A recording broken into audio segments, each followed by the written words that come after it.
Yes, hello, it's Hayden Quinn from the extremely popular band Big Reef.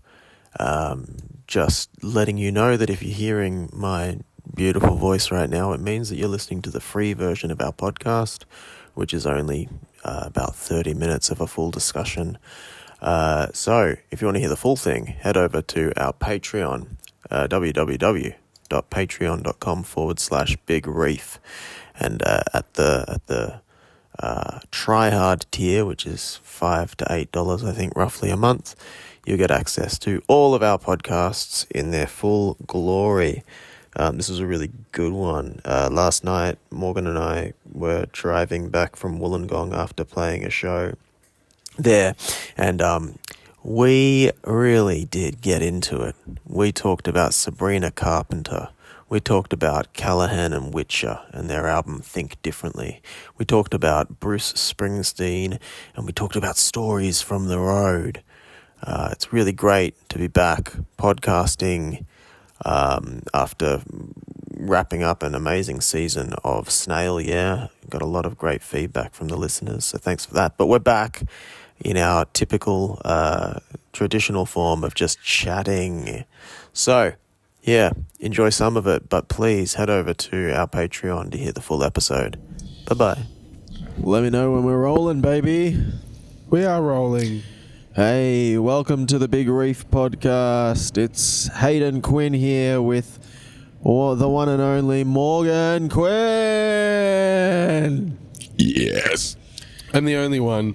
It's so good to be back on Podcast Island here with you, Morgan. It's been a while. We've just successfully finished the rerun of your, what was it, a radio play that went off. God.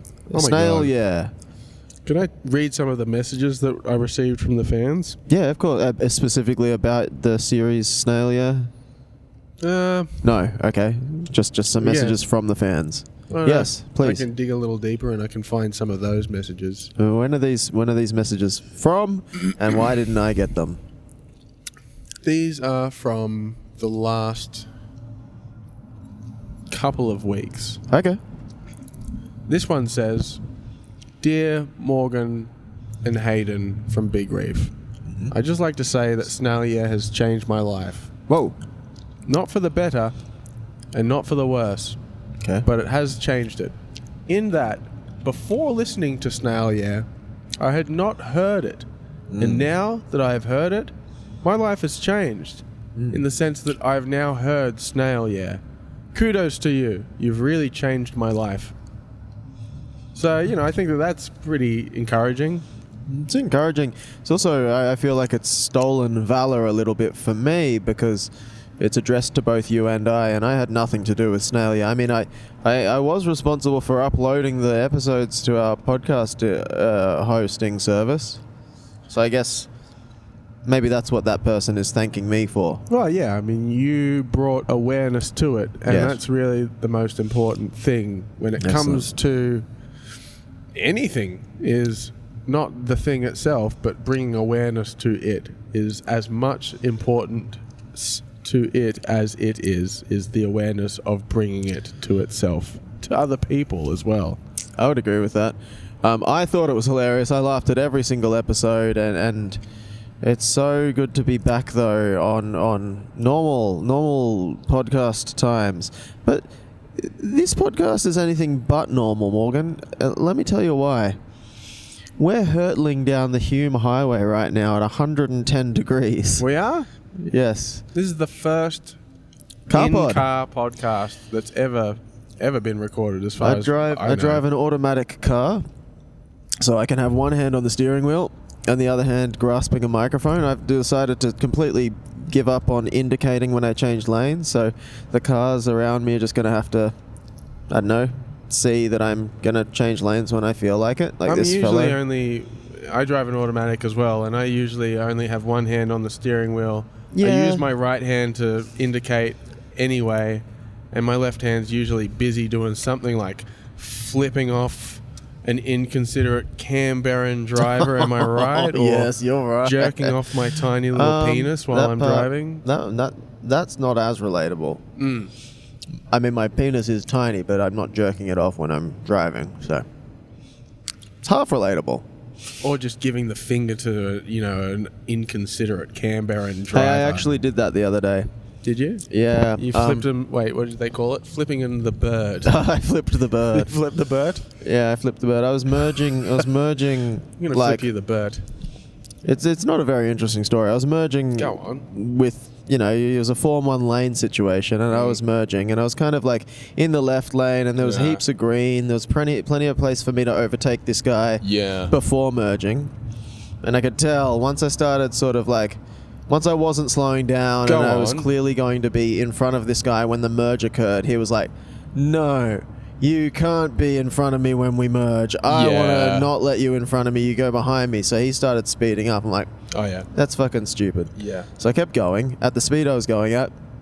And you could really feel his anxiety.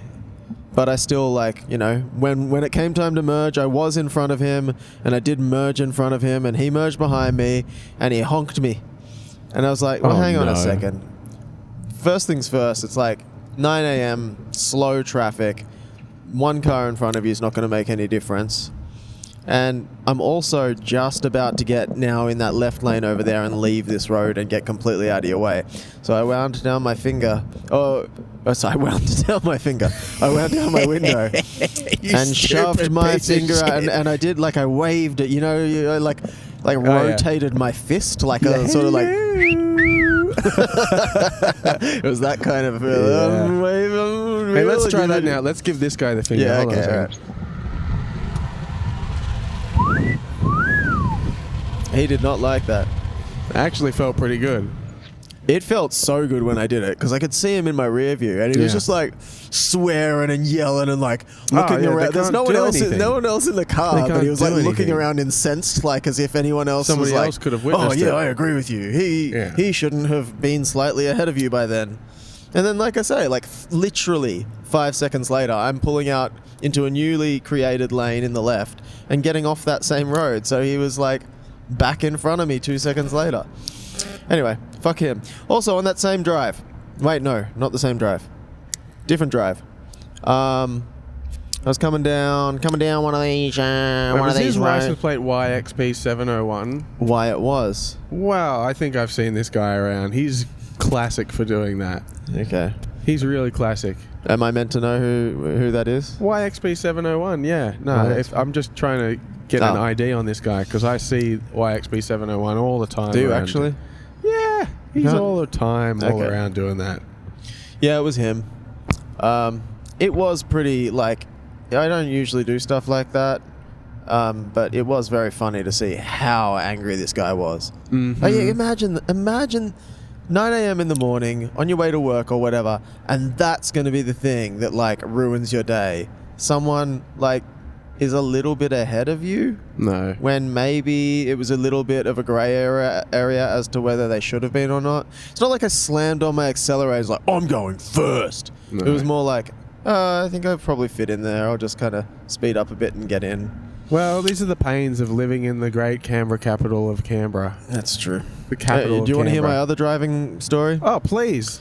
I was coming down a road, Canberra's built so that there's often nature reserves between some of the suburbs. Wait a second, let me picture this. Okay. Road. Yeah, it's a road. Down, okay. Yep. Nature strips on a it's road. Sort of there's a farm, I guess, strangely enough, with some horses and stuff on it between. I don't know, I guess there's some gaps between some of the suburbs where there's just a lot of... That's kind of cool. It is kind of cool. And we're coming down that road, and again, it's peak hour, and skittery-doo, would you believe it, out jumps a skittery kangaroo. Oh, not again. Yes. And it's an 80 degree road. Everyone's going 80 degrees. Did you flip it the bird? I flipped the kangaroo the bird, and all the traffic slowed down a little bit, and there's, it's a two-way road, cars going downways, cars going upways, but everyone sort of slowed down a bit when they noticed this guy come scampity, a whip skidoo onto the road, and Jesus Christ! But not all of us slowed down quite enough. Were you all right? I was all right. It didn't go straight in front of me. I was lucky to be a couple of cars back from it, but so it crossed in front of my lane and sort of was skiddies. Oh my God. In the center of the road, kind of like looked like, you know, it was going left, right, you know, sort of like trying to figure out which way it should go, ding dong ding ding ding ding kind of thing. And then four-wheel drive coming the opposite way toward me. Had slowed down, probably going like 50 degrees now. Yeah. And the kangaroo made a left. It made a right. It made a jump. It's sort of like, which way will I go? And then it sort of thought, oh, I know, I'll sort of roll to the right a little bit, and rolls a little bit to the right. Just so happened to roll its head directly in front of a four-wheel drive's wheel. Oh, okay. And I watched the wheel collect the side of its head. Collect it. Roll it under the wheel. Got collected. Crack the skull. Caned it. And just watch the life instantly snap out of that kangaroo as the tire rolled over its head. It got caned. It was very, very, like, it was super intense. Sounds funny. It was no. Sorry, that's what I meant to say. It was hilarious. Have you seen Kangaroo Jack? Sounds like that movie. Yeah, it was like Kangaroo Jack. You know those kangaroos. I haven't seen Kangaroo Jack. They could actually tear your stomach out. Oh, so if you got in a it? punch-up fight for them, they could rip your legs out. Fight. They could actually rip your legs out, just like in Kangaroo Jack. You ever watch Dot and the Kangaroo? No, what's that? It's a cartoon from the 1970s with a little girl gets lost in the bush, and does her head gets crushed? Her skull get crushed by a tire? No, that's not funny. Oh, it's funny when it happens to animals. Yes, and then she makes friends with a kangaroo, and she has to find her way back home, and the kangaroo shows her how to find water underneath the soil. Why is this ringing a bell for me? And then she encounters bunyips, which is sort of an indigenous spirit that, at least in Dot and the Kangaroo, are kind of evil and sinister, and she should be scared of them. I don't remember exactly what takes place, the exact storyline, plot points, all this. But she gets lost in the bush. Is it good? I remember being kind of good in the sense that when I was a kid and I watched it, it had an emotional impact. It resonated. It was scary. And yeah, it kind of haunted me a little bit. But, you know, it treaded the line where it didn't keep me up at night, but just made me think, like, oh. And I seem to remember the animation being made up of still images or paintings of the bush, and then they animated her and the kangaroo in the bush, like moving amongst the trees and stuff. So I think that was kind of a cool little... This is ringing a couple of bells for me. I think we watched it when we were little children. Oh, I'm going to look it up. Dot and the Kangaroo. Yeah, way back. I probably watched it when I was like 3 or 4, once or twice. Did you vote in the election? We had an election recently. No, Morgan, no. You know my stance on these things. I did not vote in the election. We were in Sydney. Oh yeah, I forgot. That weekend. We had a show in Sydney, and I think we both forgot that we were meant to be voting back in Canberra, but did I not want to vote for that? I barely ever do it. I assume, I mean, I haven't really paid any attention, but I assume Labor won again. I don't know. Canberra has held steady, voting in Congratulations, Labor. You've presumably done it again. A very left-leaning city. We don't know, but we're one of the most presuming liberal cities in Australia. Talk about your fucking Melbournes and your Sydneys and your... Well, Melbourne. You can go fuck right off, actually, Melbourne. You're a very diverse place with a lot of different people with a lot of different idees. You know what I'd like to do one day? I think it's pig-headed to think that you are the liberal capital of Australia when actually you're just a stupid shithole full of conceited arseholes who Shut up for a second. Okay, sure. Have you ever seen or heard of the Wharf Review? The Wharf Review. The Wharf Review? I've not heard of the Wharf Review. It's an ongoing... I don't know, but from what I can tell from the advertising that's come in my eyes, it's an ongoing political, satirical stage play that maybe a group of 5 to 10 Canberra-based actors and writers do. Okay. That is about like politics, and Yes. I really think that we should either watch it Yep. or write our own version of it. I don't and do understand our what own it is. version. You're saying it's a satirical local politics. Yeah, so like these actors pretend to be Kevin Rudd and Julia Gillard, and then they go up on the Canberra Theatre stage, and Yes. public servants between the ages of maybe 45 to 45, sorry. 65 go and see this stuff, and it's it tickles their fancy because Yes. that's their idea of comedy, because their world is very insular, and it's all about politics and public service matters, and so to see the people at the top of the ladder that they're essentially working for very indirectly being lampooned, it feels kind of naughty and Yes. nasty. So I really think we should do something like that. Okay, so just to recap, you think that we should put together some kind of political satire performance? But instead we do musicians. But local Canberran musicians or political musicians? I don't know, like Whatever the equivalent of Kevin Rudd and Julia Gillard is in Well, I musicians. guess that would we do be- like Peter Garrett, yeah, sure, and maybe like Jim Barnes. where's the guy from Powderfinger? Oh yeah, Bernard Fanning. Bernard Fanning, and have them doing Question Time. Michael Hutchins. Yeah, we could have them in Question Time. Yeah, yeah. We could do like a whole play where they're doing Question Time. Question Time in the capital. And Mr. Speaker and all that sort of Yeah. stuff. Okay, That'd be good. I think that's a really good idea. And then the other one I had was, have you ever seen Don's Party? Don's Party. Yeah. No, you've seen a lot of things I haven't seen, Morgan. What's that?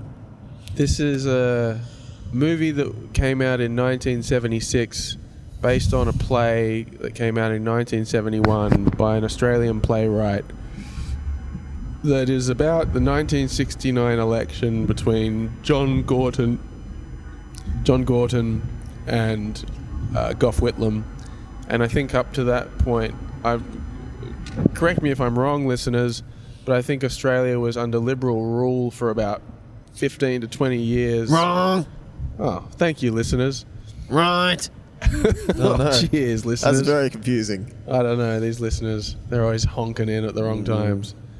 And so this play is about this guy, Don, in the inner western suburbs of Sydney in the late 60s, Yes. having a party. It's an election party to celebrate what he assumes is going to be Another 4 Labor. years of... Labor a winning. new page. Gough Whitlam was a very hopeful candidate, but apparently he lost his first election. That's it. And that is this election that you're referring to? yeah, this election in 1969. Okay. And he invites all his friends 69. over, and they have a big piss up. And then some Yeah. of the people he invites are actually not Labor supporters; they're Liberal supporters. And, it doesn't. So the play focus- is set in this... Wait, is it a play? Is that what you said it was? It was a play. It was and a then, play. and then it was filmed as a movie a couple years later. Oh, And it's set in the 7 party. years later. It's 1976. The movie was filmed. Set And it's just set in this guy's in his house. election party. As him and his wife host this party for the election, and Graham Kennedy's in it. He's sort of the Johnny Carson of Australia, and then a few other people who nobody knows, because Australian cinema is really quite forgettable in all of its facets.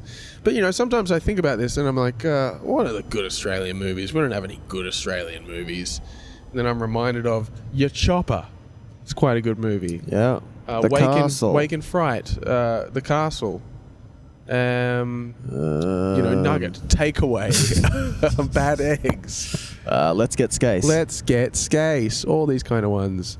But Don's Party is one that I Crackerjack. I hold it up there. Crackerjack is another one of those. You said Takeaway, didn't you? Takeaway, anything with Stephen Curry or Mick Malloy or. What about Strictly Ballroom, Morgan? Come on. Ballroom. What about Muriel's Wedding, And Morgan? do you Come include on. any of the Baz Luhrmann? Any of the Baz Luhrmanns could be. I guess you could Baz's say that. Luhrmann. Moulin Rouge. You could say that The Matrix is an Australian I film. will say that. You could say that. You could say that the greatest film, Yeah. The Matrix, is an Australian film. But anyway, Don's Party.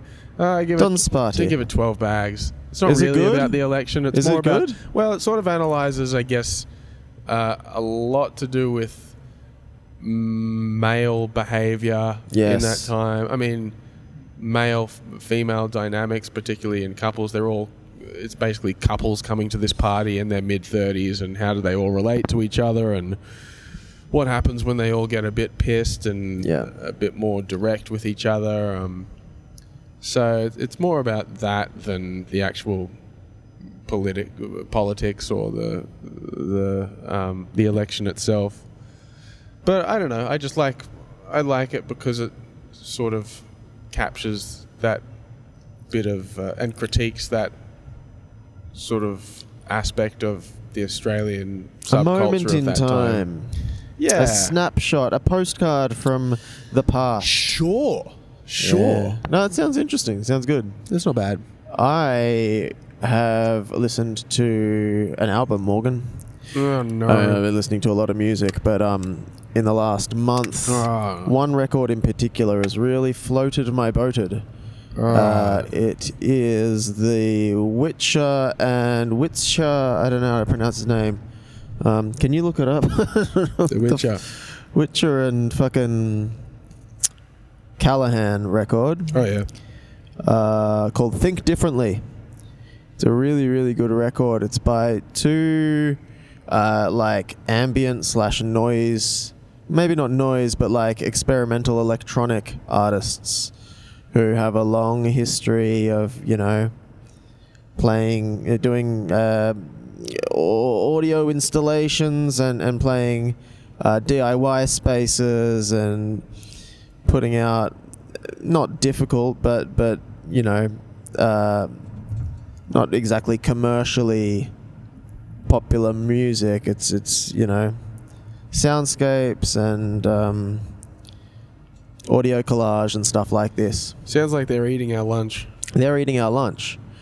But yeah, so long storied history of these two guys putting out experimental electronic music. And then more recently they got together and have made like a pop record, and all of the songs are modeled off the sound of bands like Sugar Ray or Smash Mouth. There's like Linkin Park references in there. There's a lot of Beck references in there. So a lot of the vocals are sort of similar to Cake. Really sort of kind of obnoxious pop songs. But I really like music from that time, and I really like all the reference points that they're pointing to. But then also, all of the songs have like meme sounds inserted into them, and like funny like audio clips that like are inserted in really well timing wise and key wise into pivotal transitions in the songs and stuff that are all from modern meme culture and like TikTok and YouTube and stuff like this. So that's another box ticked for me. And then finally, every single song is about their relationship with music and being in music. So like there's one song that's almost entirely about why do I keep making music, yet I'm like so many of these experiences have been essentially what you and I are doing right now. Drive 2.5 hours up the road to play a show to 5 people, and then like not have anywhere to sleep, and then but still, why am I... the other thing is these guys are like my age. And so guys, it's not as cool as it sounds. It's not as cool. I know as that sounds so cool. But they're singing about, or they're talking about, I can't seem to stop doing this, and I don't totally understand why I can't stop doing it. So that's very relatable. And then they have one song about going out to see, going to the show, which is probably in their world just another show with experimental electronic music, and should I go? I'm kind of tired. I don't know if I want to. Will it be worth it? Often it's really not. Sometimes it really is. They have a really good song that's all about like a conversation with another, like a random dude at a party who asks for feedback on his song, and then the entire song is about, well, do you actually want feedback on your song, and what value, or what do you value in this music, and like he asks the person at the... Can you pull off of this rest stop? Yes, I can, wherever it is. And then they have a song about being asked to play Boiler Room, and actually, even though they got booked for Boiler Room to play their experimental electronic music, it turns out that all the other people that they booked for Boiler Room are techno DJs. It's just funny. It's all really, really relatable to me, and it just ticks all these fucking boxes. Is this the turn off? I think it is. All right, we're turning off. Yeah, I liked it, and now I'm gonna shit all over it. Hey, have you listened to it many times? Nah, I should listen to it again. Is this a rest? Where the fuck am I going? I think it's been on high rotate for me. Oh, this is spooky. We're driving down a spooky road here. Rest area. This is like Twin Peaks. Hope there are no ghosts down here at this rest stop. We've pulled off the Hume Highway. Intrepid listeners. What's intrepid mean? What's an intrepid listener? I feel like it means that they're kind of brave. Oh, I feel brave. This place is scaring the fuck out of me. Yeah, this place is mink. All right, cool. Let's take a little break from our podcast here. You want to take a break? You're rolling a cigarette. I think we could keep talking while we do this. That's true. Yes, we're fading out. Goodbye. If you want to hear the rest of this fantastic podcast, please head to patreon.com/Big Reef and become a paid member. Goodbye.